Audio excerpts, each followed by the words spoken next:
Assalamualaikum warahmatullahi wabarakatuh. Perkenalkan, nama saya Muhammad Rafael Angga dengan NIM 2023 31 320. Hari ini saya akan menjelaskan materi tentang karakteristik memori. Langsung saja, untuk di bagian pengantar memori ini. Memori adalah jantung sistem komputer, tempat data dan instruksi disimpan sementara atau permanen untuk diproses oleh CPU. Memahami karakteristiknya sangat penting untuk mengoptimalkan kinerja sistem. Ada apa aja? Yang pertama, komponen penyimpanan data dan instruksi vital. Yang kedua, digunakan oleh CPU untuk pemrosesan informasi. Yang ketiga, karakteristiknya mempengaruhi kecepatan dan efisiensi sistem secara keseluruhan. Mohon maaf tadi. Dan selanjutnya ada karakteristik utama memori. Sistem memori itu memiliki ciri khas yang menentukan perannya dalam hierarki penyimpanan data. Ada kapasitas, waktu akses, waktu siklus, volatilitas, dan jenis akses. Kan ada 5. Yang pertama, kapasitas. Kapasitas itu jumlah data yang dapat disimpan. Dan yang kedua, waktu akses. Waktu akses itu durasi pengambilan datanya. Yang ketiga, waktu siklus. Waktu siklus itu total waktu operasi memori. Yang keempat, volatilitas. Volatilitas itu buat ketahanan data saat daya mati. Yang kelima, jenis akses. Jenis akses itu metode pembacaan data. Lanjut di sini ada kapasitas memori. Kapasitas memori. Kapasitas mengacu pada jumlah total data yang dapat disimpan oleh suatu perangkat memori. Ini merupakan faktor krusial dalam menentukan seberapa banyak program atau informasi yang bisa dijalankan secara simultan dan beberapa banyak data yang bisa disimpan dalam jangka panjang. Contohnya apa aja? Yaitu diukur dalam bit, byte, kilobyte, megabyte, gigabyte, atau terabyte. Semakin besar kapasitas, semakin banyak data dan aplikasi yang dapat diakomodasi. Ini adalah contohnya RAM laptop 8 GB ini. 8 GB untuk program aktif, sama ada flash disk-nya. Ini flash disk 32 GB untuk penyimpanan portable. Ini ya. Lanjut. Ada waktu akses. Waktu akses itu ialah durasi yang dibutuhkan oleh CPU untuk membaca atau menulis data dari memori. Ini dihitung dari saat perintah dikeluarkan hingga data benar-benar tersedia. Semakin kecil waktu akses, semakin cepat data dapat ditransfer yang berbanding lurus dengan peningkatan kinerja komputer.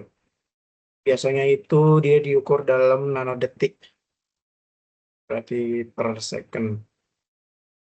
RAM modern memiliki waktu akses hanya beberapa nanodetik. Ini waktu siklus memorinya.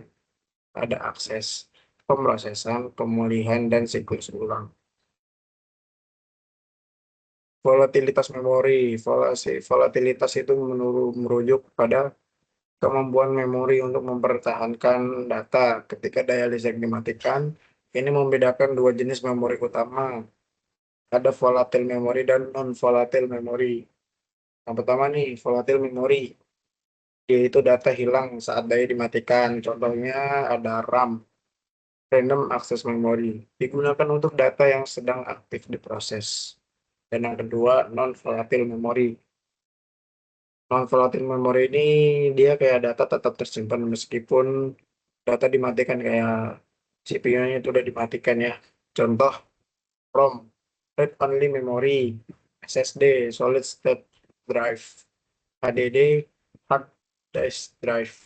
Itu digunakan untuk penyimpanan data permanen.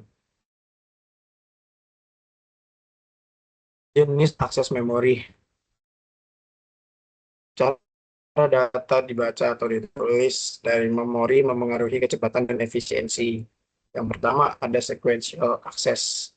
Data ini diakses secara berurutan dari awal hingga akhir. Jika ingin mengakses data di tengah, harus melewati data sebelumnya. Contoh, hard drive kita magnetik. Kedua, direct access. Data dapat diakses langsung ke lokasi tertentu dengan melewati sebagian data, namun tetap memerlukan pencarian di sekitar area tersebut. Contohnya hard disk drive, HDD. Yang ketiga, random access. Setiap lokasi data memiliki waktu akses yang sama, terlepas dari lokasi fisik atau lokasi data terakhir yang diakses. Contohnya, ada dari nama sendiri random access yang ditambahin memori. Namanya jenis akses memori, jadi random access memori atau yang disebut RAM.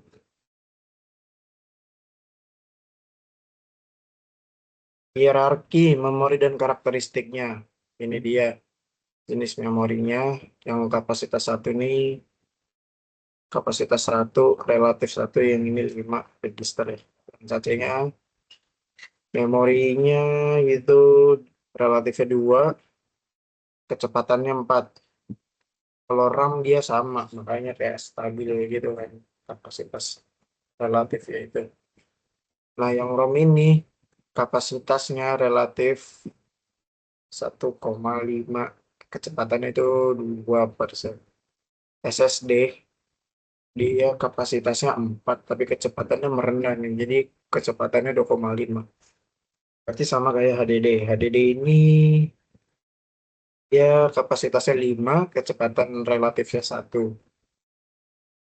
Langsung saja. Hierarki memori mengoptimalkan kinerja dengan menempatkan memori tercepat dan terkecil atau register C paling dekat dengan CPU dan memori terbesar serta paling lambat HDD atau SSD untuk penyimpanan massal. Register itu dia terkecil, terkecil, tercepat dan volatil bagian dari CPU. CC. CC ini lebih besar dari register dia. Dan gitu juga dia sangat cepat, volatil, dan menyimpan data yang sering diakses. Yang ketiga ada RAM. Yang RAM itu lebih besar dari CC. Terus itu juga dia cepat, volatil, dia juga buat memori utama sistem. ROM, dia lebih kecil dari RAM. Ada juga yang sedang, tapi dia non-volatil. Nah, ROM ini dia untuk menyimpan firmware, HDD atau SSD. HDD dan SSD itu dia sangat besar. Besar di kapasitas kayaknya ya. Dia juga non-volatif. Dia buat penyimpanan sekunder kan yang sudah dibilang tadi. HDD dan SSD itu lebih mementingkan kapasitasnya dibanding kecepatan. Ya. Nah, di bagian terakhir ada kesimpulan dan penutup. Kita memahami karakteristik memori itu kunci untuk merancang dan mengelola sistem komputer yang efisien. Di sini ada dampak pada kinerja dan optimasi dan anggaran. Yang dari pertama dulu itu ada dampak pada kinerja. Setiap karakteristik, kapasitas, waktu akses, volatilitas, jenis akses, itu secara langsung memengaruhi kecepatan, kapasitas, dan keandalan sistem komputer secara keseluruhan. Dan yang kedua, optimasi dan anggaran.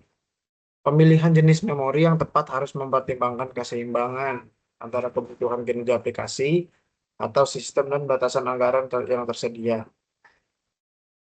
Ada catatan, memori bukan hanya tempat penyimpanan, tapi juga penentu utama sebagai cerdas dan cepat komputer dapat berpikir. Itu saja dari saya, kurang lebihnya mohon maaf. Apabila ada kata-kata yang kasar atau yang tidak berkenan, mohon dimaafkan.